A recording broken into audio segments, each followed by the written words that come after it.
যেই পয়গম্বর জান্নাত দেখছি, যেই পয়গম্বর জাহান্নাম দেখছে, যেই পয়গম্বর মুমিনের জান্নাত আগে গিয়া দেখে আসছে, যেই পয়গম্বর আল্লাহ তাআলার দিদার সবার আগে করেছে। আল্লাহু আকবার, জোরে বলেন আল্লাহ।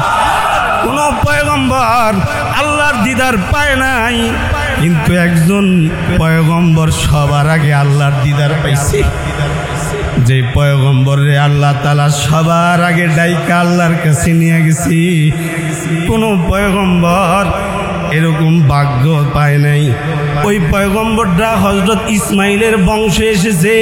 সেই পয়গম্বর হলো আপনার আমার নবী, রহমতের কান্ডারি, বরকতের কান্ডারি, সর্বকালের সর্বশ্রেষ্ঠ মহামানব জনাবে মুহাম্মদুর রাসূলুল্লাহ সাল্লাল্লাহু আলাইহি ওয়াসাল্লাম। হযরত ইসমাইলের বংশে একজন মাত্র পয়গম্বর এসেছে, আর ইসহাকের বংশে হাজার হাজার পয়গম্বর জমিনে এসেছে। হাজার হাজার পয়গম্বর এক সাইডে রাখলি, অপর সাইডে মুহাম্মদুর রাসূলুল্লাহ সাল্লাল্লাহু আলাইহি ওয়াসাল্লামকে যদি রাখি, তাহলে আল্লাহর নবীর মর্যাদা সব পয়গম্বরদের চেয়ে বেশি হয়ে যাবে। এমন একজন পয়গম্বর আল্লাহ তাআলা হযরত ইসমাইলের বংশে দুনিয়ায় পাঠাইছে।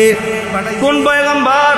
যেই পয়গম্বরের উম্মত আমি আর আপনি, যেই পয়গম্বরের উম্মত আমরা, ওই পয়গম্বরকে আল্লাহ তাআলা এরকম রবিউল আউয়ালের চাঁদে দুনিয়ায় পাঠাইছে। যে পয়গম্বরের আলোচনা শোনা ইবাদত, যেই পয়গম্বরের নাম নেওয়া ইবাদত, যেই পয়গম্বরের নাম নিলে নামাজ হয়, যেই পয়গম্বরের সাথে সম্পর্ক রাখলে পরে জান্নাতে যাওয়া যায়, যেই পয়গম্বরের সুন্নত মানলে পরে দুনিয়ায় সম্মান পাওয়া যায়, যেই পয়গম্বরের ভালোবাসা দিলে রাখলে পরে জাহান্নাম থেকে বাঁচা যায়, যেই পয়গম্বরকে ভালোবাসলে পরে আল্লাহর জান্নাতে যাওয়া যায়। আল্লাহু আকবার বলেন, আল্লাহু আকবার। সালাম উস पर के जिसका तज़किरा आईने इबादत है, सलाम उस पर के जिसका तज़किरा आईने इबादत है, सलाम उस पर के जिसका जिंदगी रहमत ही, सलाम उस पर के जिस पर जा फिदा करना सआदत ही, सलाम उस पर के जिससे बुग़्ज़ नफ़रमानी শাকাওয়াত হি। আমরা আল্লাহর বন্ধুর আলোচনায় মজলিসে বসেছি। যেই বন্ধুরে আল্লাহ সবচাইতে বেশি ভালোবাসে, ওই বন্ধুর আলোচনার মাহফিলে আমরা হাজির হয়ে গেছি। ইসলামী প্রোগ্রামে আমরা বসে গেছি।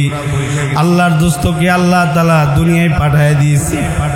আল্লাহর দোস্ত যখন দুনিয়া আসি, শবে সাদিকের সময়, তখন ওই সময়ে আল্লাহ তাআলা আল্লাহর বন্ধুরে পাঠাইছে। তাই আল্লাহ বলে, ওয়াদ্দুহা ওয়াল লাইলি ইযা সাজা মা ওয়াদ্দাআকা রাব্বুকা ওয়া মা ক্বালা ওয়ালাল আখিরাতু খায়রুল লাকা মিনাল উলা ওয়ালা সাওফা ইউতিকা রাব্বুকা ফাতারদা আলাম ইয়াজিদকা ইয়াতীমান ফাআওয়া ওয়া ওয়াজাদাকা দাল্লান ফাহাদা ওয়া ওয়াজাদাকা আইলান ফাআগনা فأما اليتيم فلا تقهر وأما السائل فلا تنهر وأما بنعمة ربك فحدث।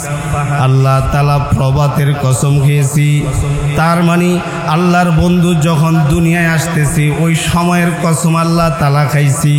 আল্লাহর দোস্ত মা আমেনার পেট হয়ে দুনিয়ায় এসে গেছে। হযরত আমেনা নিজেই বর্ণনা করে, দুনিয়ার যত মহিলারা পেটে বাচ্চা ধারণ করে তাদের কাছে অনেক খারাপ লাগে, কিন্তু আমার মুহাম্মদ যখন আমার পেটে আসছে আমার কাছে খারাপ লাগে নাই।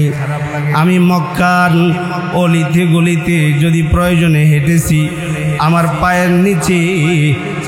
পায়ের নিচে পাথর পড়েছে, কিন্তু ওই পাথর আমার কাছে পাথর মনে হয়নি। ওই পাথরটা আমার কাছে মোমের মতো, তুলার মতো নরম মনে হয়েছে। আমি যখন আমার মুহাম্মদকে পেটে নিয়ে পানির প্রয়োজনে যখন আবে জমজমের কুয়ার কাছে গিয়া দাঁড়াইতাম, জমজম যেই জায়গায় এর পাশাপাশি আল্লাহর দোস্তের বাড়ি, বর্তমানেও যদি হাজিরা হজ করতে যায় তাহলে মক্কার পাশে নবীর বাড়ি লাইব্রেরি বানায় রাখছে। মুমিন হাজিরা নবীর বাড়ি দেখে, নবীর আর তো দেখতে পারে না, তাই যেই ঘরে নবী ছিল ওই ঘরে নবীর বাড়িতে লাইব্রেরি বানায় রাখছে। সৌদি সরকার ওই জায়গার মধ্যে লাইব্রেরি বানায় রাখছি, যে লাইব্রেরি হাজি গিয়া তাকায়া তাকায়া দেখে আর কাঁদে আর বলে, বাকি হে মুকদ্দস পে হো মেরি মরকদ, বাকি হে मुकद्दस पे हो मेरी मरकद, हमेशा रहो मैं किनारे मदीना, हमेशा रहो मैं किनारे मदीना, रहे मेरे मस्कन हवाली काबा, रहे मेरे मस्कन हवाली काबा, बनी मेरे मदफन दियारे मदीना। আমি এই জায়গায় ঈশা নবীর বাড়ি দেখতেছি, এই জায়গায় ঈশা নবীর বাড়িতে বানানো লাইব্রেরি দেখতেছি, কিন্তু আমি আমার নবীকে এখানে পাই না। আল্লাহ তোমার কাছে আমি দোয়া করতেছি, আমার নবী যে মদিনায় শুইছে তুমি আমার দাফন আমার মৃত্যুটা ওই মদিনায় রাখো, আমি যেন নবীর পাশে জান্নাতুল বাকিতে গিয়া ঘুমাইতে পারি। এটা হলো একজন হাজির দিলের তামান্না।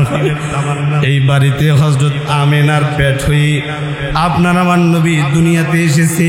হযরত আমেনা রওয়ায়াত করে, আমি আমার মুহাম্মদকে পেটে নিয়া কলস নিয়ে যখন পানি আনবার জন্যে জমজম কুয়ার পারে গিয়া দাঁড়াইতাম, কুয়ার পাশে দাঁড়ায় আমি কুয়ার দিকে তাকায় দেখতাম পানিটা কুয়ার বহু নিচে আছে। যখনই আমি পানি আনবার জন্য যাইতাম সাথে সাথে পানি আর নিচে থাকতো না, সাথে সাথে উপরে চলে আসতো। আমার কষ্ট করতে হইতো না, আমি কলস বইরা পানি নিয়ে তারপরে বাড়িতে চলে যাইতাম। এই ঘটনা মক্কার মেয়েরা দেখে ফেলছে, এই জন্য মক্কার মেয়েরা হযরত ফাতেমাকে বলতো, ফাতেমা তুমি যখন জমজমের পানি কুয়ার পানি জমজম কুয়ার পানি আনবার জন্যে যখন তুমি যাইবা তখন আমাদেরকে সাথে নিয়ে যাইবা, কারণ তোমার সাথে গেলে পরে আমাদের আর বালতি ব্যবহার করতে হয় না, কুয়ার পানি কুয়ার নিচে থাকা পানি তোমার জন্যে উপরে চলে আসে। হযরত ফাতেমা তো বুঝে নাই আসলে বিষয়টা কি হইতেছি, আরশের মালিক আল্লাহর পয়গম্বর রে দুনিয়ায় পাঠায়া দিতেছি। হযরত আমিনার পেটে আছে আল্লাহর দোস্ত মুহাম্মদুর রাসূলুল্লাহ সাল্লাল্লাহু আলাইহি ওয়াসাল্লাম দুনিয়া এসে গেছে। হযরত আমিনার পেট হইয়া যখন আল্লাহর নবী দুনিয়া এসেছে, আল্লাহর রাসূলের চেহারা যখন দুনিয়ায় পড়ে গেছে, তো নবীর চেহারার সৌন্দর্যের কাছে আর আসমানের থাকা সূর্য ম্লান হয়ে গেছে। সুবহানাল্লাহ, নবী আলাইহিস সালাতু ওয়াস সালামের জন্ম হয়ে গেছে। সিরাতের কিতাবে লিখছে তৎকালীন জমানায় তায়েফ থেকে মহিলারা মক্কায় আসতো বাচ্চা নিবার জন্য। তায়েফ থেকে মানুষ আসতো মক্কায়, যে বাচ্চা তারা নিবে, ওই বাচ্চা লালন পালন করবে, এরপরে তারা কিছু হাদিয়া তোফা পাবে। তায়েফ থেকে এক জাগ মানুষ তারা মক্কায় চলে আসলো। মক্কা হইল শহর, লাল্লাযী বিবাক্কাতা মুবারাকান ওয়া হুদাল লিল আলামিন, ইন্না আউওয়ালা বাইতিন উদিআ লিন-নাস লাল্লাযী বিবাক্কাতা মুবারাকান ওয়া হুদাল লিল আলামিন ফীহি আয়াতুন বাইয়িনাতুন মাকামু ইব্রাহিম ومن دخله كان آمنا ولله على الناس حج البيت من استطاع إليه سبيلا ومن كفر فإن الله غني عن العالمين। গোটা পৃথিবী পানি আর পানি ছিল, সর্বপ্রথম ঘর কাবা হইল। এই কাবাটা পৃথিবীর মিডলে রাখা হইল। এই কাবার পাশেই আল্লাহর দোস্তকে আল্লাহ তাআলা প্রেরণ করলো। মক্কা নগরী এটা পুরাতন শহর। পৃথিবীতে সব শহরের মূল্য একরকম, মক্কা নগরীর শহরের মূল্য আরেক রকম। এই শহরে কেউ যদি 1 রাকাত নামাজ পড়ে তাহলে আল্লাহ তাআলা 1 রাকাতের বিনিময়ে 1 লক্ষ রাকাতের সওয়াব তাকে দান করে। আরেকটা শহর আছে, যেই শহরে আপনার আমার নবী শুয়ে রয়েছে, ওই শহরকে বলা হয় মদিনা শরীফ। ওই শহরে যদি কেউ 1 রাকাত নামাজ পড়ে, হুদুদে হারাম নবী যেই জমিনে শুয়ে রয়েছে, ওই জমিনের কোনো নামাজি যদি 1 রাকাত নামাজ পড়ে তাহলে 1 রাকাত নামাজের বিনিময় 50,000 রাকাত নামাজ পড়ার সওয়াব আল্লাহ ওই নামাজির আমলনামায় দান করবি। নবী আলাইহিস সালাতু ওয়াস সালাম মক্কা নগরীতে জন্ম নিল। তৎকালীন জমানায় গ্রামের মানুষগুলা শহরের মানুষদেরকে নিয়ে লালন পালন করলো। হযরত হালিমাতুস সাদিয়া রাদিয়াল্লাহু আনহা নিজে রওয়ায়াত করলো, আমি অন্য সব মহিলাদের সাথে দলবদ্ধ হইয়া মক্কায় রওনা হলাম। সবাই জন্তু নিয়ে আমার বহু আগে মক্কায় চলে গেছি। আমি সবার শেষে মক্কা নগরীতে প্রবেশ করলাম। আমি মাত্র প্রবেশ করলাম আর সবাই সবার মতো করে বাচ্চা যাচাই বাছাই কইরা সন্তান যা নেওয়ার যে যার বাচ্চাগুলো নিলে অনেক বেশি হাদিয়া তোফা পাওয়া যাব, এদের বাচ্চাগুলাকে নিয়ে তারা মক্কা নগর অতিক্রম করা শুরু করলো। আমি মাত্র ইন করলাম আর তারা আউট হয়ে গেল। আমি মাত্র প্রবেশ করলাম মক্কা নগরীতে, আর আমার সাথে যারা আইছে তাদের সাওয়ারি দ্রুত হওয়ার কারণে সবাই আমার বহু আগে চলে আইছে। সবাই পছন্দের পরিবারের বাচ্চাগুলো নিয়ে চলে গেল। আমি মক্কা নগরীতে ঢুকলাম।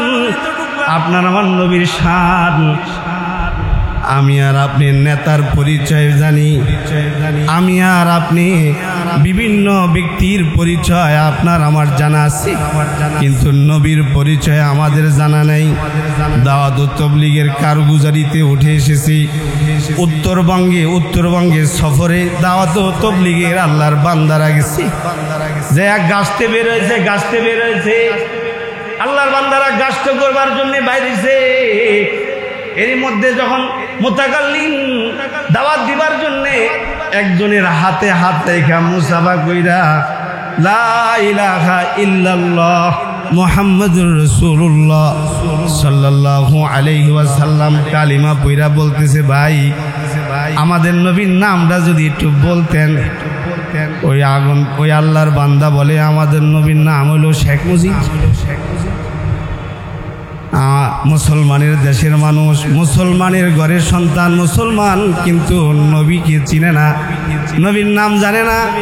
সেই দেশের রাজনৈতিক ব্যক্তি যারা তাদের নাম জানে। এই জন্যে আল্লাহর রাসূলের পরিচয় আমাদের প্রত্যেককে জানার দরকার আছে। নবী আলাইহিস সালাতু ওয়াস সালাম হাবিবি কিবরিয়া নবী মুহাম্মদুর রাসূলুল্লাহ সাল্লাল্লাহু আলাইহি ওয়াসাল্লামের পরিচয় আমাদের জানা নাই। আমরা নবীর পরিচয় জানি না, আমাদের সন্তানরাও নবীর পরিচয় জানে না। এই জন্য এটা ফরজ হয়ে গেছি নবীর পরিচয় সবার সামনে তুলে ধরা, সন্তানকে নবীর পরিচয় করে দেওয়া, সন্তানকে নবীর সাথে পরিচয় করায় দেওয়া, নবীর সুন্নত মতে সন্তানকে সুসজ্জিত করা। আমরা তো এখন আমাদের নবীকে ভুলে গেছি।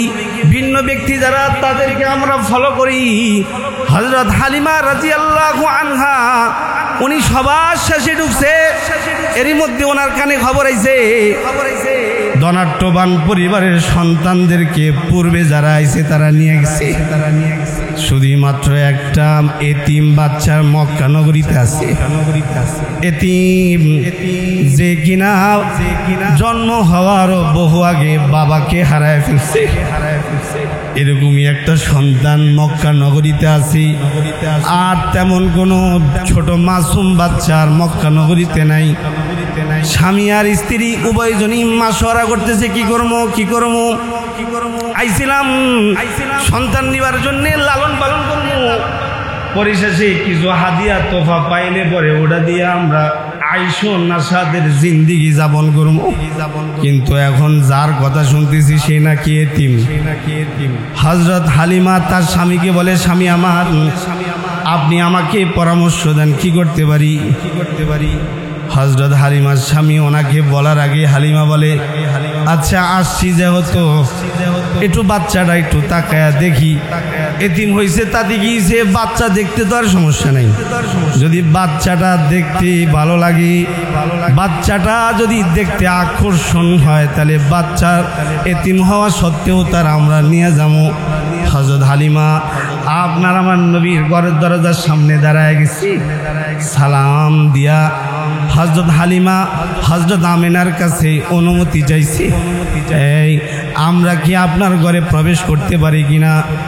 হযরত আমিনা বলে, আপনি আমার ঘরে প্রবেশ করতে পারেন, তবে যেই সন্তান নিবার চান সেই সন্তানের বাবা কিন্তু দুনিয়ায় নাই। কারণ সবাই চায় সন্তান লালন পালন করলে পরে সন্তানের পিতায় অনেক কিছু দিবে, কাপড় চোপড় দিবি, টাকা পয়সা দিবি, ঘর বাড়ি দিবি, ফ্ল্যাট করে দিব, গুলশান বনানীতে ফ্ল্যাট করে দিব, আরামসে থাকা যাইব। হযরত আমিনা বলছে, এমন তেমন কিছু পাওয়ার আশা যদি থাকে তাহলে ঘরে ঢুকে লাভ নাই। হযরত হালিমা বলে, ঠিক আছে সবই জানছি, তবে আপনার বাচ্চাটাকে একটু দেখবার চাই।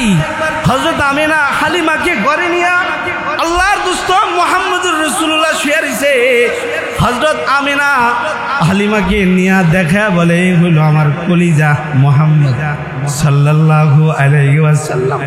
হযরত হালিমা এবার নিজে বলেন, আমার চোখের দৃষ্টি যখন বাচ্চা মুহাম্মদের দিকে পড়ছে, সাথে সাথে আমার অশান্ত মনটা শান্ত হয়ে গেছে। আমার কষ্ট পাওয়া কলিজার শান্তিতে একেবারে শীতল হয়ে গেছে। যেই চোখের মধ্যে বিভিন্ন পেরেশানি ছাপ ছিল, মুহাম্মদ বাচ্চা মুহাম্মদের দিকে দৃষ্টি পড়ার সাথে সাথে আমার কলিজা শীতল হয়ে গেল। আল্লাহু আকবার, জোরা বলেন আল্লাহ। কলিজা ঠান্ডা হয়ে গেল, চোখ শীতল হয়ে গেল। জীবনে বহু বাচ্চা দেখেছি, এরকম সুন্দর বাচ্চা আমি জীবনেও দেখি নাই। এরকম বাচ্চা আমি আমার গোটা জীবনে কোথাও দেখি নাই। মক্কার মানুষগুলো এমনিতেই সুন্দর, আল্লাহ যাদেরকে নিচে তারা দেখছে। মক্কার মানুষগুলা ম্যাক্সিমাম মানুষ সুন্দর, কিছু আছে আমার মতো কালা, আমার মতো কাইল্লাও কিন্তু আছে। এই যে পুলিশের ডিউটি করে, হারামে কাবার চত্বরে পুলিশের ডিউটি করে, কিছু আছে একদম দবদবা সাদা, আর কিছু আছে আমার মতো বেসাই কালা। তবে আরবের মানুষ বেশিরভাগই হলো সুন্দর, আরবের মানুষ বেশিরভাগ আকসার মানুষ হলো সুন্দর। আল্লাহর রাসূল এরকম সুন্দর, সাধারণ সুন্দর না। আল্লাহর রাসূলকে আল্লাহ তাআলা এমন সৌন্দর্যতা দান করছি, আসমানের চাঁদের কি প্রশংসা আমরা করি। আসমানে থাকা চাঁদের যেই প্রশংসা, তার চেয়ে হাজারো লক্ষ কোটি গুণে বেশি প্রশংসা রাখে আপনার আমার নবী। আল্লাহ তাআলা আপনার আমার নবীকে সবচাইতে বেশি সুন্দর করে বানাইছি। সুবহানাল্লাহ। হযরত হালিমা সাথে সাথে টান দিয়ে কোলে লইছে, বাচ্চা মুহাম্মদকে কোলে লইছে। হালিমা তো সাদিয়া কোলে লওয়ার পরে এবার শরীরও ঠান্ডা হয়ে গেছে। আমি এই বাচ্চাকে লালন পালন করতে চাই, এবার আপনার অনুমতি চাই। আমিনা আপনি অনুমতি দেন। অনুমতি দিয়ে দিলাম। স্বামী স্ত্রী খুশি হয়ে ঘর থেকে বাইরে গেল। আল্লাহর দোস্ত মুহাম্মদুর রাসূলুল্লাহ সাল্লাল্লাহু আলাইহি ওয়াসাল্লামকে হযরত হালিমা কোলে নিল। আসার সময় হযরত হালিমা সাওয়ারির পিছনে বসছিল, আর ওনার স্বামী সামনে বসছিল। ওটের পিছনে হযরত হালিমা, ওটের সামনে হযরতে হালিমার স্বামী। আল্লাহর বান্দি হযরত হালিমা আল্লাহর দোস্ত মুহাম্মদকে সাথে নিয়ে কোলে নিয়ে যখন সাওয়ারির পিছনে বসছি, আর তার সামনে ওনার স্বামী বসছি, সিরাতের কিতাবে লেখি এই সাওয়ারি এখন আর উঠে না। তাই উঠোস না কেন? ওট সাওয়ারি উঠে না। কতভাবে তারে পিড়াইলো, কাতুকুতু দিল, উঠলো না। কি হইল? আসার সময় তো যেমনই হোক লক্কর জক্কর হইল, তো আমাদেরকে নিয়ে আইছে। এখন কেন উঠে না? উঠে না কেন? উঠোস না কেন? ওঠ। কত কিছু করতেছে, ইচ্ছা মতো পিটাইতেছে, কিন্তু সাওয়ারি তো ওঠে না। হযরত হালিমার স্বামী এবার নিচে নাইমা যখনই দাঁড়াইছে, সাথে সাথে ওঠটা বসা থেকে দাঁড়ায় গেছে। এবার এটারে আবারও বসাইছি। হযরত হালিমার স্বামী আবার ওটের উপরে উঠা বসছে। যখনই বসছি, ওট আবার আগের মতো বসে আছে, উঠে না। বহুভাবে ট্রাই করলো, কোনোভাবেই ওট উঠা দাঁড়ায় না। তিনি আবার নামছে, দ্বিতীয়বার নামছে, নামতে দেরি হয়েছে। হযরত হালিমা বাচ্চা মুহাম্মদকে কোলে নিয়ে তো ওটের উপরে বসে আছে। হযরত হালিমা মুহাম্মদ সাল্লাল্লাহু আলাইহি ওয়াসাল্লামকে সাথে নিয়ে বসে আছে। এর মধ্যে ওটটা আবার সোজা হইয়া দাঁড়ায় গেছে। হযরত হালিমা বলে, স্বামী আমার মন বলতেছে আপনি আমার সামনে না বৈশা পিছনে বসেন, তারপরে দেখেন সাওয়ারিটা চলে কিনা। হযরত হালিমার বুদ্ধি, ওনার বুদ্ধিতে ওনার স্বামী পিছনে বসে, পিছনে বৈশা যখন উঠছে সাথে সাথে সাওয়ারি উঠে গেছে। মুফাসসিররা লিখছি, তাফসীরের কিতাবে লিখছি, কারণ আল্লাহ তাআলা যাকে সবার আগে রাখবে, তাকে যদি একজন ব্যক্তি পিছনে রেখে উঠতে চায় তাহলে তো এটা হয় না। কারণ তাকে আল্লাহ তাআলা সব মানুষের আগে রাখছে। সাইয়্যিদুল কাওনাইনে খাতমুল মুরসালিন আখিরা মদবুদে ফখরুল আউয়ালিন, যার নবুয়তি সবাই মেনে নিয়েছি, ওই নবীকে যদি একজন ব্যক্তি পিছনে নিয়া বৈশা তারপরে চলে, এটা হয় না, এটা নবীর শান না। তাই হযরত হালিমার স্বামী যখন পিছনে বসে, সাথে সাথে সাওয়ারি বসা থেকে দাঁড়ায় গেছে। যেই সাওয়ারিটা আসার সময় স্লো গতিতে আসছে, একেবারে 10 কিলোমিটার মানে 10-15 গতিতে চলছে। যখনই আল্লাহর রাসূলকে কোলে নিয়ে হযরত হালিমা সাওয়ারিতে উঠা রওনা দিয়েছে, এখন এটা 10-15-20-এর মধ্যে চলে না, এটা তখন 100 গতি নিয়ে চলতেছে। বিষয়টা সিরাতের কিতাবে লিখছি। ওনার সাথে তায়েফ থেকে রওনা দিয়েছে, তায়েফ থেকে ওনার সাথে যারা রওনা দিয়েছে তারা তো আগে আইসা, আগে বাচ্চা নিয়ে আগে বের হয়ে গেছে। হযরত হালিমা সবার শেষে আল্লাহর নবীকে নিয়ে যখন রওনা দেওয়া শুরু করছে, যারা আগে গেছিল তাদেরকে ওভারটেক কইরা তিনি হযরত মুহাম্মদ সাল্লাল্লাহু আলাইহি সাল্লামকে নিয়ে সবার আগে বাড়িতে চলে গেছে। ওনার সাথী যারা ছিল তারা বলতেছে, কি ব্যাপার হালিমা, তুমি কি সাওয়ারি পরিবর্তন করছো কিনা? তুমি কি হুন্ডাটা পরিবর্তন করছো কিনা? তুমি কি বাহন পরিবর্তন করছো কিনা? হযরত হালিমা বলে, না না, আমি বাহন পরিবর্তন করি নাই, তবে বাহনের মধ্যে যিনি আছিলেন আগে সামনে, তারে পিছনে রেখে নতুন একজনকে সামনে দিছি, যার বরকতে 2 ঘন্টার রাস্তায় আমি 15 মিনিটে চলে আসছি। হযরত হালিমাতুস সাদিয়া রাদিয়াল্লাহু আনহা ঘরে ঢুকছি, আল্লাহর দোস্তকে ঘরে ঢুকায়া আল্লাহর দোস্তকে শোয়াইছে। ঘরটা অন্ধকার ছিল।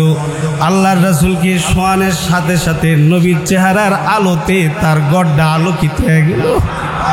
মুহাম্মদ সাল্লাল্লাহু আলাইহি ওয়াসাল্লামকে এবার খাওয়ান খাওয়াই দিব। হালিমাতুস সাদিয়া রাদিয়াল্লাহু আনহা যে ছাগি গিলেছিল, ছাগি দুধ দিত, ওগুলো বাচ্চা দিতে বয়স হয়ে গেছিল, চামড়াগুলো একেবারে বইটা গেছিল, স্তন একেবারে শুকায় গেছিল। আল্লাহর কুদরত, আল্লাহর দোস্তকে তার ঘরে দিয়ে দিল।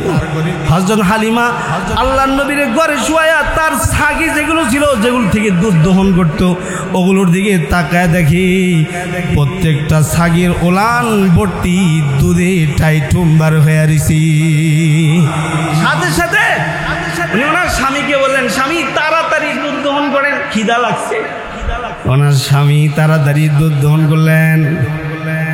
ছাগি যে কয়েকটা ছিল সবগুলো থেকে দুধ দহন করছে। আগে হয়তো আধা এক পা, সর্বোচ্চ আধা কেজি হইতো, 5টা ছাগি দুধ দহন করলে আধা কেজি দুধ পাওয়া যেত। এবার 1 ছাগি দুধ দহন কইরা 25 কেজির মতো দুধ পেয়ে গেল। ঘরে যত বান্ড আছে সব বান্ডগুলা দুধ দিয়া পরিপূর্ণ হয়ে গেল।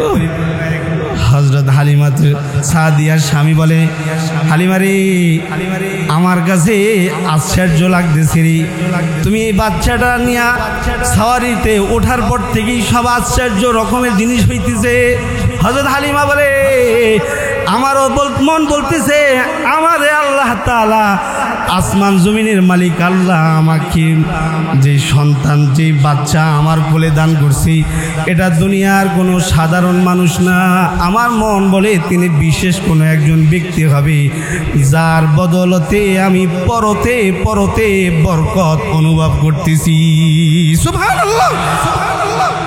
হযরত হালিমাতু সাদিয়া রাদিয়াল্লাহু আনহা একদিন উনি ওনার মেয়ে শামিমাকে বললেন, এই মেয়ে, সূর্য 7টা 8টা বেজে গেল, তুই যে এখনো ছাগল নিয়ে চড়াইতে গেলি না।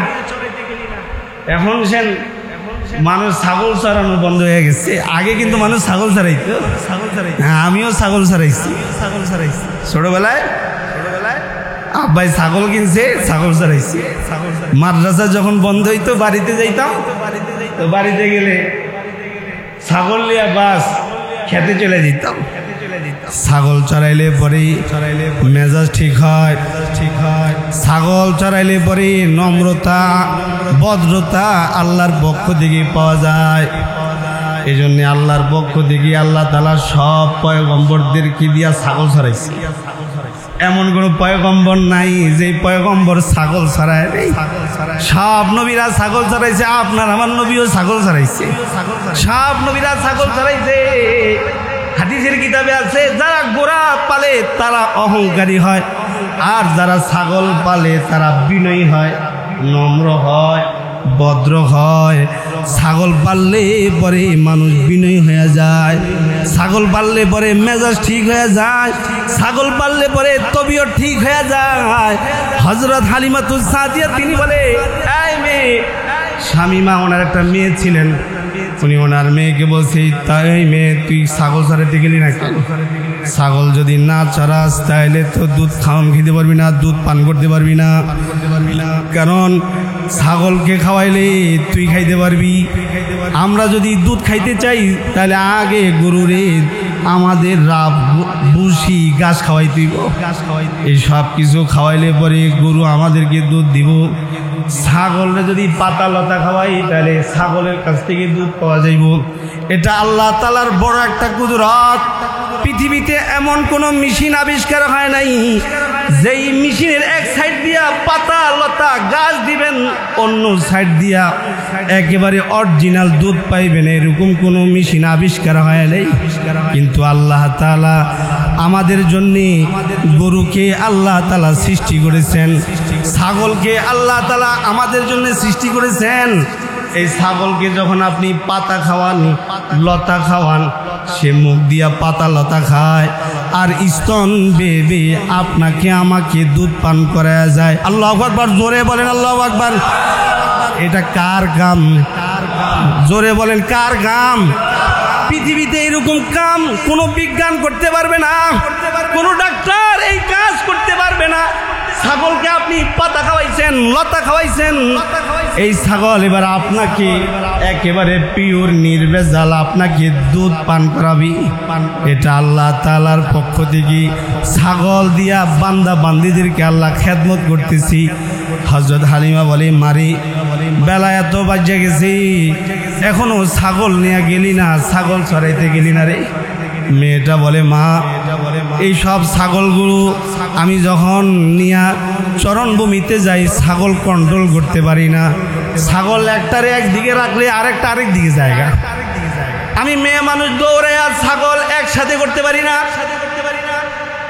হযরত হালিমা বলে, তাইলে তো দুধ খাইতে পারবি না, ছাগল যদি না চড়াস, ছাগলকে যদি খাওন না দেস তাইলে তো তুই দুধ খাবি কেমনি? তুইও দুধ খাইতে পারবি না, আমরাও দুধ খেতে পারবো না, আমাকে ছোট মুহাম্মদও দুধ খাইতে পারবো না। হযরত হালিমাতু সাদিয়া এরকম বললে পরে ওনার মেয়ে শামিমা বলে, মা তবে ঠিক আছে আমি ছাগলগুলো চড়াইতে যাব, তবে শর্ত হইল আমাকে আমার ছোট ভাই মুহাম্মদকে আমার সাথে দিতে হইব। মুহাম্মদ সাল্লাল্লাহু আলাইহি ওয়াসাল্লামকে আমার সাথে দিতে হইব, তাহলে আমি ছাগল চড়াইতে যাইব। হযরত হালিমা বলে তুমি নিজেই ছাগল সামলাইতে পারো না, তাই মুহাম্মদকে সাথে নিয়ে তুমি ছাগল সামলাইবা কেমনে? ওনার মেয়ে শামিমা বলে মা তাহলে তুমি বিষয়টা জানো না, পূর্বে একদিন আমি মুহাম্মদ আমার ছোট ভাইকে কোলে নিয়ে ছাগল চড়াইতে গেছিলাম। আমি আমাদের ছাগলগুলাকে নিয়ে চরণভূমিতে গেছি, চরণভূমিতে গিয়া ছাগল ছেড়া দিছি। এমন জায়গায় আমি ছাগল ছাড়ছি যে জায়গায় দুবলা ঘাস বলতে কিছু নাই, কিন্তু আমার কোলে আমার ছোট ভাই মুহাম্মদ থাকার কারণে আমি নিজ চোখে দেখছি যেই জায়গায় দুবলা নাই ওই জায়গায় সাথে সাথে দুবলা হয়ে গেছে। আর ছাগল অটোমেটিক খায়া পেট ভরে গেছি। যেই জায়গায় ছাগল 5 ঘন্টায় খায়া পেট ভরে, ওই জায়গায় আমি দেখেছি ছাগল মাত্র 15 মিনিটে খায়া আমি আমার ছোট ভাই মুহাম্মদকে নিয়ে বসে আছি। আর ছাগলদের খাবার তাকায় তাকায় দেখতেছি, আর গাছ যে অটোমেটিক মাটির নিচ থেকে উঠতেছে আর ছাগলগুলো খাইতেছে, আমি তাকায় তাকায় দেখতেছিলাম। অল্প সময়ের ভিতরে ছাগলগুলো খাইয়া আমার পায়ের সামনে আইসা ছোট মুহাম্মদ আমার ভাইয়ের দিকে অপলক দৃষ্টিতে তাকায় তাকায় রইছে। আমি দেখলাম আমার কোলে থাকা আমার ভাইয়ের দিকে ছাগলগুলো তাকায় রইছে। তার মানে এই ছাগলগুলাও আপনার আমার নবীর দিদার পেয়েছে। আল্লাহু আকবার, জোরে বলেন আল্লাহু আকবার। হযরত শামিমা উনি যখন হযরত হালিমাকে বলেছে, উনি সাথে সাথে রাজি হয়ে গেলেন, ঠিক আছে যাও, আমার মুহাম্মদ আমার বাবারে নিয়ে তুমি তাড়াতাড়ি ছাগলগুলো চড়ায় আসো। কারণ মুহাম্মদ হলো বরকত, মুহাম্মদ হলো রহমত।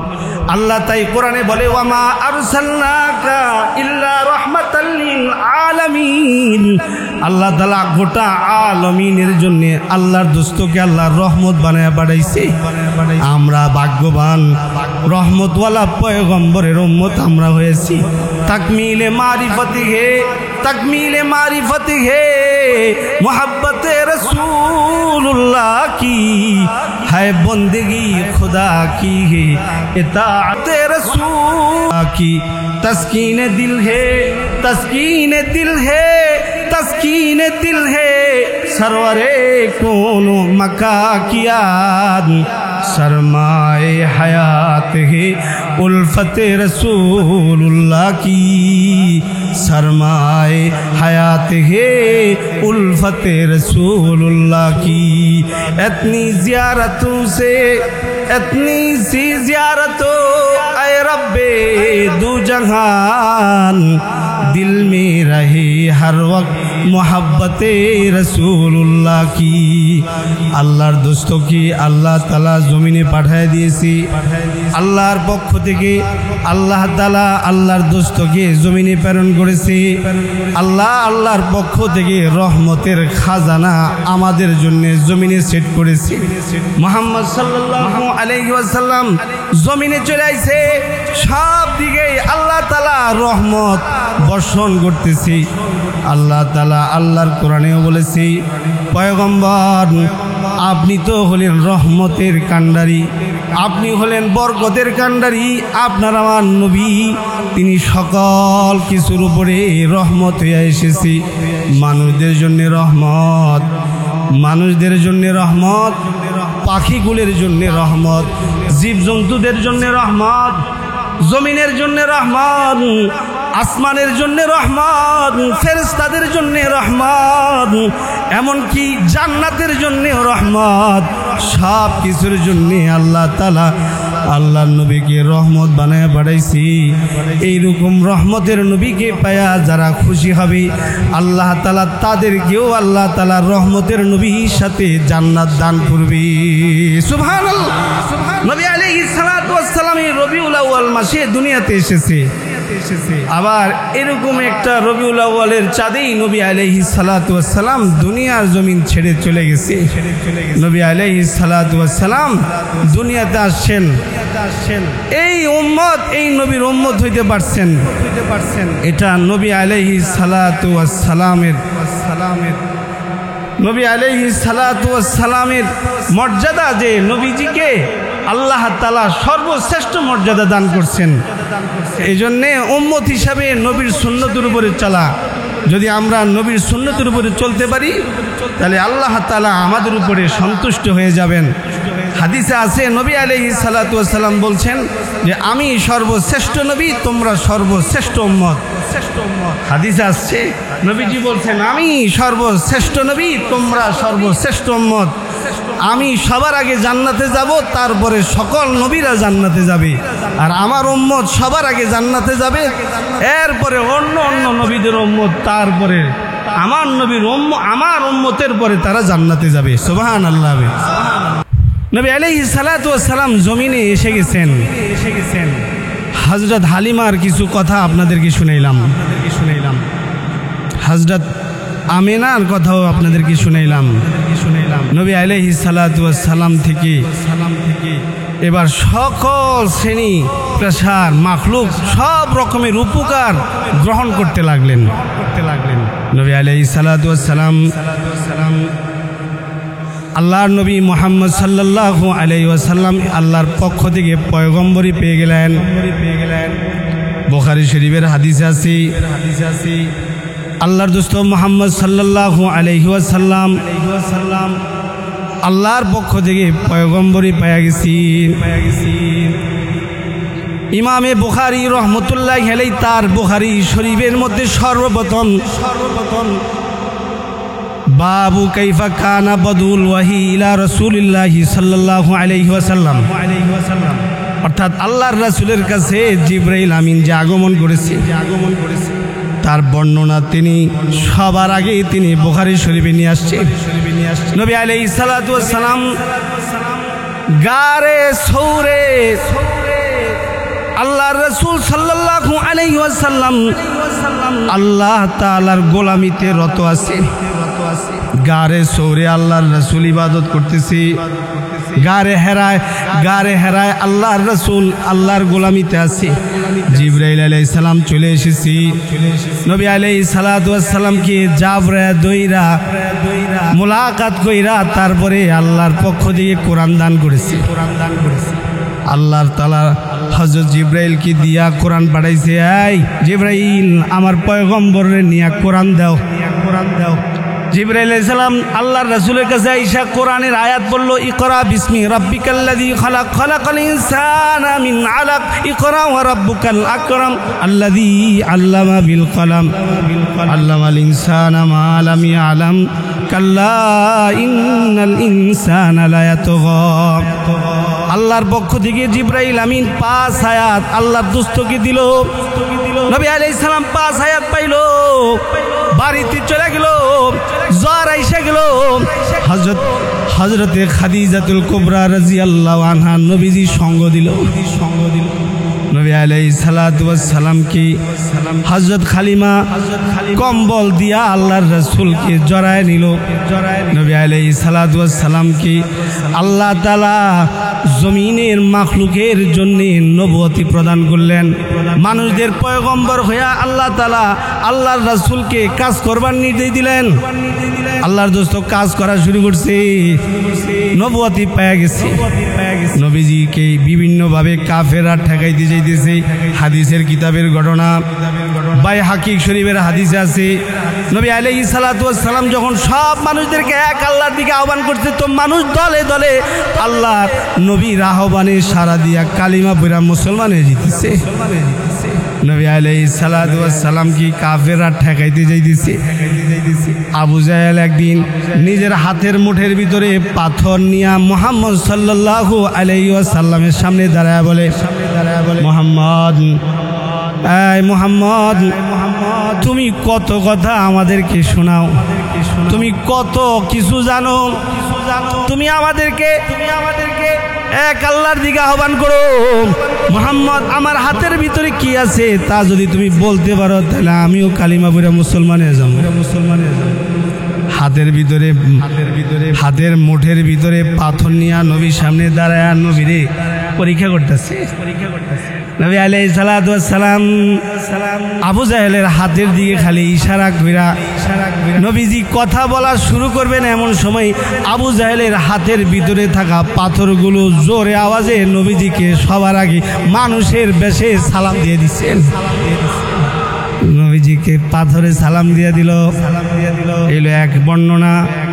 আরেক বর্ণনা আছে মুসলিম শরীফের বর্ণনা আছে, সিদ্দিক আকবর রাদিয়াল্লাহু আনহু পুরুষদের মধ্য থেকে সবার আগে কালিমা পড়া মুসলমান হয়েছে। মহিলাদের মধ্যে সবার আগে হযরত খাদিজা, পুরুষদের মধ্যে সবার আগে হযরত আবু বকর রাদিয়াল্লাহু আনহু, আর বাচ্চাদের মধ্যে হযরত আলী রাদিয়াল্লাহু আনহু, গোলামদের মধ্যে হযরতে যায়েদ বিন হারিসা রাদিয়াল্লাহু আনহু। আল্লাহর নবীর কাছে কালিমা পড়া তারা এই কয়েকজন মুসলমান হয়ে গেল। আল্লাহর দোস্ত মুহাম্মদ সাল্লাল্লাহু আলাইহি ওয়াসাল্লাম যখনই আবু বকর সিদ্দিক রাদিয়াল্লাহু আনহুর ঘরে যাইতো, আবু বকর সিদ্দিক রাদিয়াল্লাহু আনহুর ঘরের মধ্যে দুইটা পাথর ছিল। এর একটা পাথরের নাম হলো মুতাকাল্লিম, আরেকটা পাথরের নাম হলো মুত্তাকি। মুতাকাল্লিম ওই পাথরকে বলে যেই পাথরটা আল্লাহর রাসূলের আগমন যখনই আবু বকরের ঘরে হইতো, সাথে সাথে পাথর মানুষের আওয়াজে নবীজিকে সবার আগে সালাম দিত। সুবহানাল্লাহ, আসসালামু আলাইকুম ইয়া রাসূলুল্লাহ, আসসালামু আলাইকা ইয়া রাসূলুল্লাহ। পাথর নবীজিকে সালাম দিত। আল্লাহু আকবার, জোরে বলেন আল্লাহ। মুতাকাল্লিম, এই জন্য এই পাথরের নাম মুতাকাল্লিম বলা হয়। আল্লাহর দোস্তকে পাথর সালাম দিছে। আরেকটা পাথর ছিল যেটার নামকে মুত্তাকি বলা হয়, যেটার নাম মুত্তাকি রাখা হয়েছে। ওই মুত্তাকি নামক পাথরটাকে দিয়ে হেলান দেওয়া হইতো। যে মুত্তাকি নামক পাথর দিয়া বালিশের কাজ নেওয়া হইতো। এই দুই পাথর নবীজিকে সর্বোচ্চ সম্মান করত। তাইলে বুঝাইতে চাইলাম, আপনার আমার নবী পাথরেরও নবী, আপনার আমার নবী পাখি কুলেরও নবী, আপনার আমার নবী মাখলুকাতেরও নবী, আপনার আমার নবী জিন ও ইনসানের নবী, আপনার আমার নবী জিন্নাতদেরও নবী, জিন্নাতদেরও নবী আপনার আমার নবী মুহাম্মদ সাল্লাল্লাহু আলাইহি ওয়াসাল্লাম। ওনার কাছে জিনেরা এসেছে। আল্লাহর দোস্ত ফজরের নামাজে দাঁড়ায় দাঁড়ায় কোরআন পড়তেছে। ওয়ালাকাদ সাররাফনা ফি হাযাল কোরআন, ফালাওয়ালা কোরআনে আছে আল্লাহর দোস্ত ফজরের নামাজে কোরআন পড়তেছি, জিন্নাতরা চলে এসেছি। ওয়াই সরফনা ইলাইকা নাফারাম মিনাল জিন্নি ইস্তামিউনাল কোরআন ফালাম্মা হাদারু ক্বালু আনসিতু ফালাম্মা কুদিয়া ওয়াল্লাউ ইলা কওমিন মুনজিরিন ক্বালু ইয়া কওমানা ইন্না সামি'না কিতাবান ইলা কওমিন মুসাদ্দিকাল লিমা বাইনা ইয়াদাই। আল্লাহর বান্দারা জিন্নাতরা আল্লাহর নবীর কণ্ঠের তেলাওয়াত শুনে নবীজির পিছনে চলে আসলো। আয়েশা তারা তাদের পরিচয় নবীর সামনে তুলে ধরল। নবী আলাইহিস সালাম তাদেরকে আল্লাহর উপরে ঈমান আনতে আল্লাহর রাসূল তাদেরকে নসিহত করলো। জিন্নাতরা নবীর তেলাওয়াত শুনে, নবীর উপদেশ শুনে সাথে সাথে ওই মজলিসে বসেই তারা মুসলমান হয়ে গেল।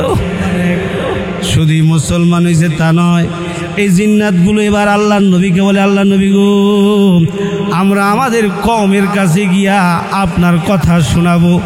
এক আল্লাহর দিকে আমরা আমাদের জাতি যারা আছে তাদেরকেও ডাকবো। বুঝাইতে চাইলাম, আপনার আমার নবী জিন্নাতদেরও পয়গম্বর। আপনার আমার নবীর বরকত সব শ্রেণী মানুষ পাইছে। বয়স্ক ব্যক্তিরা যেমন পাইছে, ছোটরাও তেমন পাইছে, মহিলারাও তেমন পাইছে, আবার ইয়াং যুবক যারা তারাও আল্লাহর রাসূলের বরকত পাইছে। নবী আলাইহিস সালাতু ওয়াস সালামের বরকত থেকে কেউ খালি হয় নাই। নবীজির বরকত সব শ্রেণী পেশার মানুষ আল্লাহর নবীর বরকতে ধন্য হয়েছে। বুখারী শরীফের হাদিসে আছে, উতবা ইবনে খারকাত রাদিয়াল্লাহু আনহু বয়স্ক সাহাবী, গায়ের মধ্যে গোড়া উঠছে। কয়েকদিন মসজিদে গিয়া নবীর পিছনে নামাজ পড়তে পারে নাই। তো নবী আলাইহিস সালাম ওনার কথা জিজ্ঞাসা করছে, এই উতবা ইবনে খারকাতকে আমি দেখতেছি না, কই দেখি না কেন? তো কয়েকজনে বলছে, আল্লাহ রাসূল উনি তো অসুস্থ। নবী আলাইহিস সালাতু ওয়াস সালাম ওনার বাড়িতে চলে আইছে। আতর ব্যবহার করে নিজের দেহের মধ্যে আমরা ঘ্রাণ আনি, আর উতবা ইবনে খারকাত রাদিয়াল্লাহু আনহুর গায়ের মধ্যে সব সময় সুগন্ধি খুশবুর ঘ্রাণ হইতো। ওনাকে যখন জিজ্ঞাসা করা হইতে, এই ঘ্রাণ তুমি কোথা থেকে পাইছ? উতবা ইবনে খারকাত বলে, যেদিন আল্লাহর দোস্ত ওনার থুতু মুবারক আমার গায়ে লাগাইছে, ওই দিন থেকে আমার দেহ থেকে মেশক আম্বরের ঘ্রাণ বের হইতেছে। নবী আলাইহিস সালাতু ওয়াস সালামের কাছে একজন মুরব্বী সাহাবী গিয়া বলে, আল্লাহ রাসূল গো, আমি আমার মেয়ের বিয়ে দেবো, বিয়া ঠিক হইছে, দোয়া চাইতেছি। নবী আলাইহিস সালাতু ওয়াস সালাম বলে, ঠিক আছে, দোয়া করলাম, আল্লাহ বরকত দান করুন।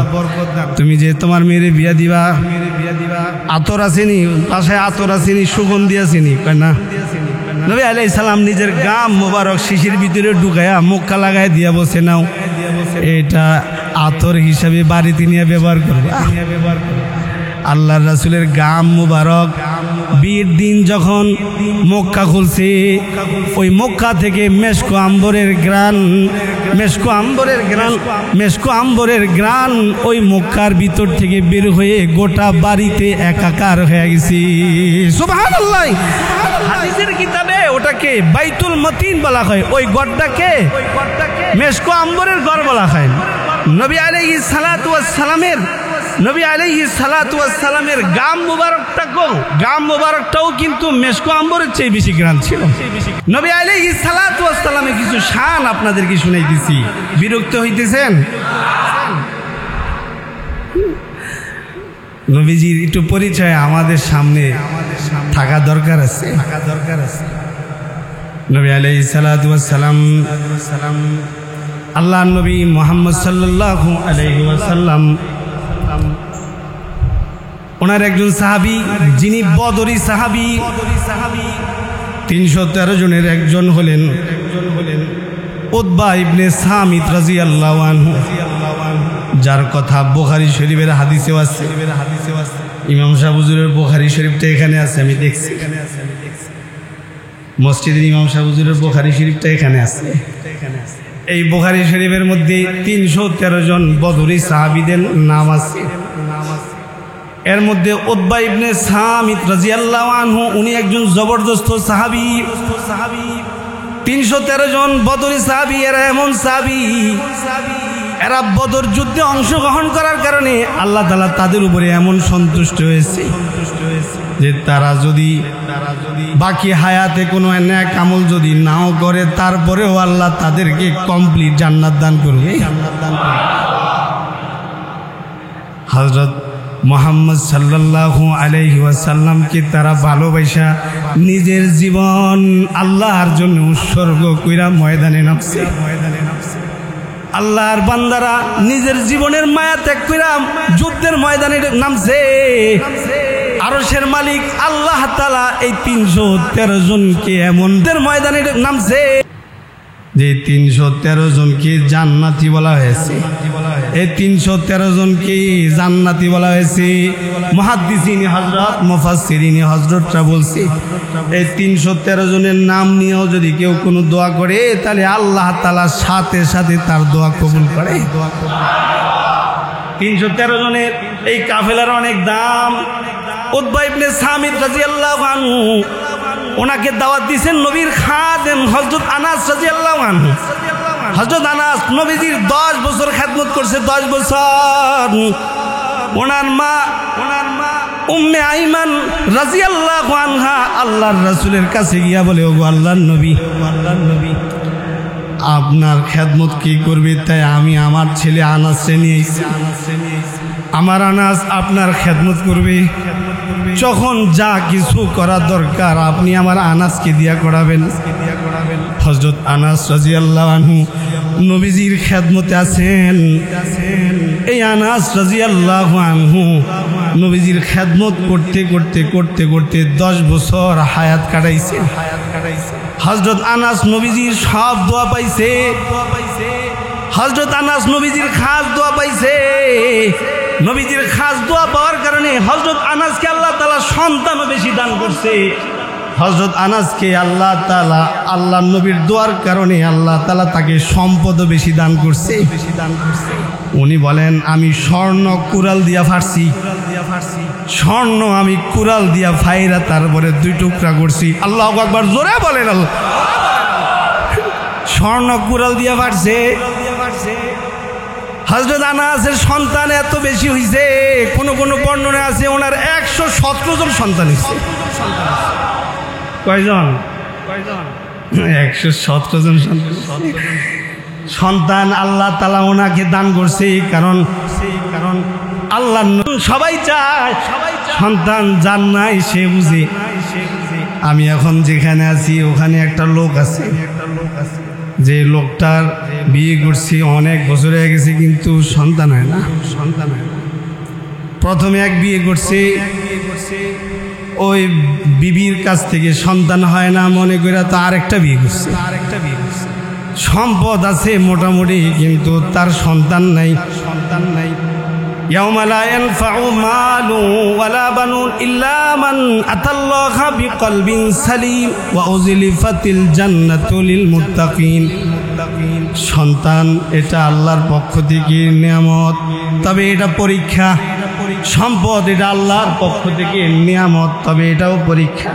তাই আল্লাহ বলে, ইয়া আইয়ুহাল্লাযীনা আমানু লা তুলহিকুম আমওয়ালুকুম ওয়ালা আওলাদুকুম আন যিকিরিল্লাহ। এই মুমিন, সন্তান আর সম্পদ যেন তোমাদেরকে ধোঁকায় না ফেলে। সন্তান আর সম্পদের কারণে যেন আমার স্মরণ থেকে তোমরা দূরে না থাকো। মানুষ সন্তান হয়ে গেলে আল্লাহ স্মরণ থেকে দূরে সরে, সম্পদ হয়ে গেলে পরে মানুষ আল্লাহকে ভুলে যায়।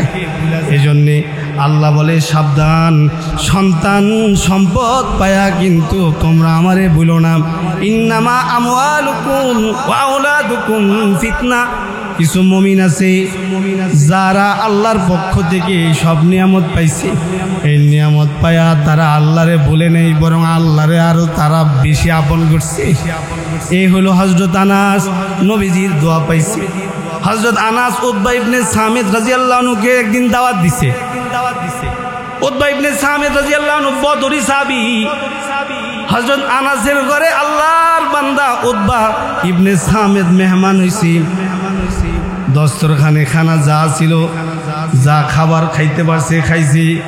খাবার শেষ হয়ে গেলে পরে হাত মুজবার লাইগা আমার শায়েখ ও মুর্শিদ যে কথাটা শুনাইতেছি, আলেম ওলামা ছাড়া বাকি আপনারা যারা আছেন আমার মতো সাধারণ, আপনারা মনে হয় এই বিষয়টা জানেন না। এটা আপনার আমার নবীর শান, আলেম ওলামারা জানেন, বাকি আমার মতো যারা সাধারণ আপনারা জানেন না। তাই আপনাদের সামনে নবীর শান শুনাইতেছি। নবী আলাইহিস সালাতু ওয়াস সালামের সাহাবী হযরত আনাস আরেকজন সাহাবীকে দাওয়াত দিছে। খানা দানা শেষ হয়ে গেছে।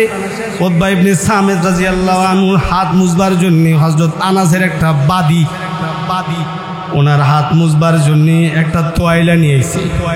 তোয়াইলা আইনা উতবা ইবনে সামিতের হাতে দিয়া বলছেন, নেন হাত মুছেন, গোশত খাইছেন, হাতের মধ্যে তেল লেগে দিচ্ছে, এই তেল চর্বি যা আছে এগুলো মুছা ফেলেন। হযরত উতবা ইবনে সামিত তোয়াইলার দিকে তাকায় দেখি তোয়াইলাটার মধ্যে অনেকটা ময়লা আছে। ময়লা গামছার মধ্যে যেমন ময়লা থাকে ওরকম কিছু ময়লা তোয়াইলার মধ্যে আছে। হযরত উতবা ইবনে সামিত বলে, আনাস মিয়া খানা খাওয়াইছো এত ভালো, তোয়াইলাটা দিছো এর মধ্যে ময়লা, এটা পরিষ্কার করে নিয়ে আসো। হযরত আনাস রাদিয়াল্লাহু আনহু তোয়াইলাটা উতবা ইবনে সামিত রাদিয়াল্লাহু হাত থেকে নিয়া সাথে সাথে ওনাদের চোখের সামনে যে আজকে যেমন পাতিলা বসাইছেন, এই যে একটু আগে রান্না হইল না, চোখের সামনেই তো পাতিলা বসানো হয়েছে, এরকমই আগুন জ্বলতেছে একটা চুলার মধ্যে। হযরত আনাস উতবা ইবনে সামিত রাদিয়াল্লাহু আনহু হাত থেকে টয়লেটটা নিয়ে সবার সামনে আগুনের মধ্যে ভিক্ষা মারছে। আগুনের মধ্যে ভিক্ষা মারার সাথে সাথে 1 মিনিটের ভিতরে টয়লার মধ্যে যতগুলো ময়লা ছিল সব ময়লা আগুনে ধুইয়া মুছা পরিষ্কার কইরা এরপরে আগুন ওই টয়লেটটাকে বের করে দিচ্ছে। টয়লেট নতুন কিনলে যেমন একেবারে মুলাম সফট থাকে, ওরকম সফট মুলাম নতুনের মতো হয়ে গেছে। আগুন থেকে টয়লেটটা বেরিয়ে আইছে। বিদেশি মেশিন আছে এখন কাপড় চোপড় ধোয়ার জন্য, একদিক দিয়া যখন মেশিনে দেয় অন্য দিক দিয়া ধুইয়া এটা একেবারে সুন্দর বেরিয়ে যেতেছে। এরকমই বেরিয়ে আসছে টয়লা। হযরত উতবা ইবনে সামিত এই জিনিস দেখে আশ্চর্য হয়ে বলে, আনাস, এই আনাস, বুঝলাম না এটা কি দেখাইলেন আমারে। দেখলাম আমার হাত থেকে টয়লাটা নিয়ে আগুনে ফিকা মারছে, না মনে করছে আমার উপরে টয়লা পুরা লাইছে। কিন্তু দেখলাম পরে আবার টয়লেটটা সুন্দর ফ্রেশ হয়ে আপনার কাছে চলে আইছি, আপনি আমার হাতে দিলেন। টয়লা দিয়ে হাত মুছে, গাল মুছে, চেহারা মুছে, আর বলে বুঝলাম না এই টয়লা আগুনে দেওয়ার পরে টয়লাকে আগুনে পড়লো না, আগুন টয়লাকে পড়লো না, এটার রহস্য বুঝলাম না। আনাস, হযরত আনাস বলে হাসতে হাসতে বলে, একদিন আল্লাহর রাসূল আমার ঘরে মেহমান হয়েছে, নবীজি খানা খাওয়ার পরে এই টয়লাটাই দিয়েছিলাম নবীজিকে হাত মুছবার জন্য। নবী আলাইহিস সালাতু ওয়াস সালাম এই টয়লা দিয়ে হাত মুছছে, মুখ মুছছে, ঠোঁট মুছছে। নবীজির হাত মুবারক, ঠোঁট মুবারক মুছার পর থেকে নিয়ে এই টয়লা এখন যখন কখনো এই টয়লা কখনো যদি ময়লা হয়ে যায়, এটাকে আমরা ধুইয়া পরিষ্কার করি না, আগুনে দিয়া পরিষ্কার করি। আগুনে দিলে পরে আগুন সব ময়লা রাইখা ফ্রেশ করে তারপরে আবার আমাদেরকে দিয়া দেয়। হযরত আনাস বলি, নবীর হাতের ছোঁয়া লাগার কারণে আল্লাহ তাআলা এই নবীর হাতের স্পর্শের কারণে টয়লার উপরে আগুন কোন রকমের প্রতিক্রিয়া করতে পারে না। সুবহানাল্লাহ বলেন, সুবহানাল্লাহ। নবী আলাইহিস সালাতু ওয়াস সালামের হাতের ছোঁয়া, নবী আলাইহিস সালাতু ওয়াস সালামের হাতের ছোঁয়া যদি টয়লার মধ্যে লাগে, তাহলে টয়লার উপরে আগুনের কোনো রকমের প্রভাব চলে না। অনুরূপ নবীর সুন্নত যদি কারো মধ্যে থাকে, তাহলে ওই মানুষটাকেও আল্লাহ তাআলা জাহান্নামে নিক্ষেপ করবে না। কিতাবে আরো ঘটনা আসছে। আমার হযরত বলেন, কিতাবে আমি পড়ছি, আল্লাহর ওলি বলেন, নবী আলাইহিস সালাতু ওয়াস সালাম মুহাম্মদ সাল্লাল্লাহু আলাইহি ওয়াসাল্লাম হযরত ফাতেমার ঘরে মেহমান হইলেন। হযরত ফাতেমা রাদিয়াল্লাহু আনহা উনি ওনার ঘরের মধ্যে রুটি বানাইতেছিলেন। গোটা কয়েকটা রুটি আল্লাহর রাসূল নিজে বানায়া দিলেন। হযরত ফাতেমা সবগুলা রুটি আগুনে ছাইকা তারপরে কমপ্লিট করলেন। 2 থেকে 3টা রুটি হযরত ফাতেমা বহু চেষ্টা করার পরেও এগুলোকে ছাকাইতে পারলেন না। আল্লাহর রাসূল হযরত ফাতেমাকে চুলার পারে লম্বা সময় দেখা বললেন, কি খবর ফাতেমা? এই কয়েকটা রুটি আগুনে সেকতে বুঝি এত সময় লাগে? হযরত ফাতেমা বলে, আব্বা সবগুলোই রুটি আমার সেকা হয়েছে, মাত্র 3টা রুটি আমি বহুভাবে চাইতেছি, এগুলোকে আমি সেকতে পারতেছি না। রাসূল হেসে দিয়া বললেন, ফাতেমা তোমার বাবার হাত যেই রুটিগুলোর মধ্যে লাগছে ওই রুটিগুলোর মধ্যে আগুনের কোনো ক্রিয়া আসে না, কিয়ামত পর্যন্ত এই রুটি আর আগুনে স্পর্শ করতে পারবে না। নবীজির হাতের ছোঁয়া লাগলে যদি টয়লার মধ্যে দাম আসে, টয়লা যদি আগুন থেকে মুক্তি পায়, আটা যদি মুক্তি পায়, তাহলে নবী সুন্নতের ছোঁয়া যদি আমাদের মধ্যে থাকি, তাহলে আল্লাহ তাআলা আমাদেরকেও জাহান্নামের আগুন থেকে মুক্তি দান করবে। সুবহানাল্লাহ।